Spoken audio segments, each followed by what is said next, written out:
mag-harvest ako ng radish. Kailangan ko na siya guys kunin kasi naunahan na ako ng daga dito. Ayan guys, kunin na natin. Yay! Ayan guys, oh. May biyak na siya. Hinay-hinay lang tayo sa pag-harvest kasi baka makasalin ibang okra ba. Meron pa dito, kailangan ko nang kunin. Ayoko nang hantay na ano kasi ayan malalaki na rin sila, oh.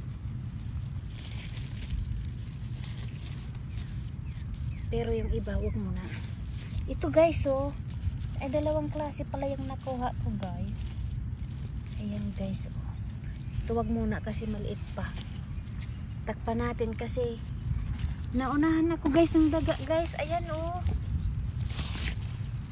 Kunin ko na guys. Sayang naman. Ayan guys. Ito na guys, may pang salad na ako. Ayan. Thanks for watching. Bye.